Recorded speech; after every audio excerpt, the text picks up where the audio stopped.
국힘 진짜 큰 싸움 벌어졌네요, 지금. 난리 났어요, 난리가. 김건희 댓글팀, 한동훈 댓글팀. 한동훈 법무부 장관 때도 사설로 댓글팀이 있었다라고 장해찬이 폭로해요. 자, 대단합니다. 이거 다 위법사항입니다. 둘 다 깜빵 가야 되는 사안이에요, 지금. 자, 한동훈의 국힘 당대표를 막기 위해서 김건희 측에서 흘린 것으로 추정되는데 여러 문자들이 공개가 됐죠. 그 문자 내용 중에 이런 내용이 있었어요. 보세요. 당시 김건희는 요 한동훈한테 보낸 문자 메시지예요. 요 며칠 제가 댓글팀을 활용해서 한동훈 위원장님과 그 주변에 대한 비방을 시킨다는 얘기를 들었습니다. 너무도 놀랍고 참담했습니다. 함께 지금껏 생사를 가르는 여정을 겪어온 동지였는데 아주 조금 결이 안 맞다 하여 상대를 공격할 수 있다는 의심을 드린 것조차 부끄럽습니다. 제가 모든 걸 걸고 말씀드릴 수 있는 건 결코 그런 일은 없었고 앞으로도 결코 있을 수 없습니다. 라는 문자를 보냈다. 제가 김건희 댓글팀을 활용해서 한동훈 위원장님과 그 주변에 대한 비방을 시킨다는 얘기가 있는데 그렇게 저는 공격하지 않았습니다. 이렇게 답변하는 거예요. 이거 답변 이상하잖아요. 약간 댓글팀이 있기는 있는데 공격은 안 했습니다. 이런 투잖아요. 보니까. 그러니까 실제로 있었나 봐요. 한동훈이 그래도 국힘 당대표인데 어떤 정보도 없이 이런 공격을 했겠어요. 분명히 어떤 정보를 가지고 있었어요. 자, 이준석도 비슷한 얘기를 방송에 나와서 했습니다. 지금은 말 못해. 나중에 때가 되면 얘기할게. 면책특권 있을 때 국회 가서 얘기할게. 이렇게 얘기한 적이 있습니다. 그러니까 뭔가 있기는 있는 거예요. 이준석도 당대표 했었잖아요. 또 특이한 부분이 있어요. 함께 지금껏 생사를 가르는 여정을 겪어온 동지였대. 김건희하고 한동훈이 그런 동지 관계였습니까? 자, 그 김건희가 검사였어요? 특수부 검사였습니까? 함께 지금껏 생사를 가르는 여정을 겪어온 동지였다. 이것도 많은 함의가 있어요. 채널A 사건, 결정적인 사건이 채널A 고발 사주 이런 사건에서 같이 엮였다라는 것으로 추정될 수밖에 없는 거죠. 자, 김건희가 윤석열을 대신해서 검사 역할을 했었다라고 추정할 수도 있겠죠. 자, 주로 한동훈과 카톡한 때가 320번 한 때가 조국 사태 또 삼성 뇌물죄 사건 그때거든요. 자, 특히 조국 사건 같은 경우에 김건희가 뒤에서 많이 코치해줬을 가능성이 상당히 많아요. 왜 그러냐면은 이명수 기자의 녹취록 있잖아요. 김건희 녹취록 보면은 그런 얘기들이 많이 나옵니다. 다 알고 있어요. 김건희는. 조국 사태를 뒤에서 하나하나 다 보듯이 다 꿰고 있습니다. 하나하나 한동훈과 카톡 내용을 주고받았을 가능성도 상당히 많다는 얘기입니다. 그런 동지인데 제가 어떻게 한동훈 위원장님을 뒤에서 댓글팀을 이용해서 공격했습니까? 라는 그쪽에서 서로 이제 공격을 하는 거예요. 내 댓글팀이 뭐야?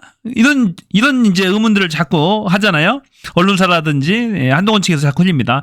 댓글팀을 공격했단 말이야 라고 하니까 장해찬이 참전을 해서 그게 아니고 한동훈 너도 사설팀 있지 않았냐 얘기입니다.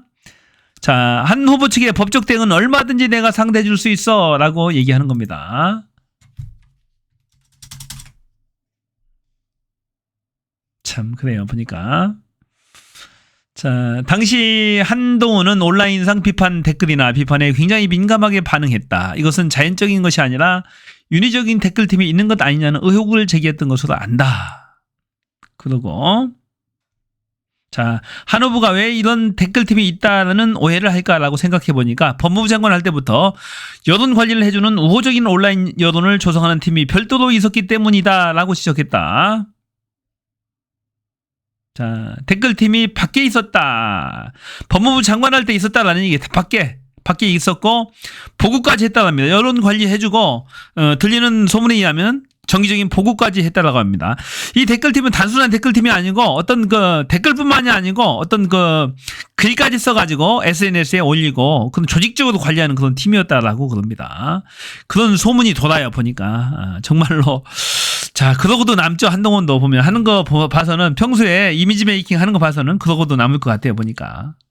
중요한 것은 얘네들이 지금 진흙탕 싸움을 하고 있다는 거예요. 완전히 자신들의 얼굴에 똥칠을 하고 있는 거 아닙니까 지금? 이 댓글 논쟁을 하는 게 국힘 당대표 선거에서 왜 이런 그 댓글 논쟁을 하냐고요. 말이 안 되는 거죠, 이거. 누가 흘렸겠습니까? 김건희 쪽에서 흘렸겠죠. 김건희 쪽에서 과거에 흘렸던 것을 지금 다시 소환했거나 아니면 지금 이 시점에 던졌거나 둘 중에 하나입니다. 한동훈 쪽에서 이 댓글을 가지고 나왔지는 않았을 거예요. 그러니까 한동훈도 가만히 있는 거예요. 그런데 지금 여론은 이 댓글이 공개됨으로써 지금 오히려 그 김건희 측에서 역풍을 맞고 있습니다. 한동훈의 지지율이 거꾸로 올라가고 있어요. 여기에 대해서 이준석이 한마디 했는데, 자, 윤석열이 어물전에 오물을 뿌렸다. 윤석열이가 어물전에 오물을 뿌렸대요. 자, 지금 국힘의 전당대회를 두고 이 정도면 지금 어물전 거의 진짜 망한 것 같다. 윤석열 대통령이 어물전에다가 진짜 오물을 뿌리고 가는 것 같다. 한동훈과 윤석열이 사이가 나빠요. 이것은 오히려 이렇게 이제 활용을 하려고 이 댓글 논쟁을 가지고 온 거죠. 김건희 측에서. 한동훈과 윤석열이 사이가 나빠요. 그러니까 저 한동훈이 찍어주지 마요. 안 돼요. 찍어주면은 윤석열 배신해서 큰 사단이 나서 여권 내부에 큰일 납니다. 탈당할 수도 있어요. 이렇게 협박하는 거죠. 이것이 오히려 현재 권력과 미래 권력 사이에서 차별화를 줘 오히려 한 후보에게 도움이 되는 메시지가 되었다라고 평가를 하고 있어요. 이준석이가. 자, 이 댓글 논쟁에 진중권도 끼어들었는데 진중권이 뭐라고 얘기하냐면은 보세요. 얼치기 좌파인 내가 얼치기란 뜻이 뭔 뜻인지 모르겠어요. 진짜 어중이 뜨중이 좌파란 얘기인가요? 내가 김건희와 직접 57분을 통화했답니다. 주변에서 사과 막았다더라. 김건희 얘기가 그거랍니다. 그러니까 한동훈 탓하지 마.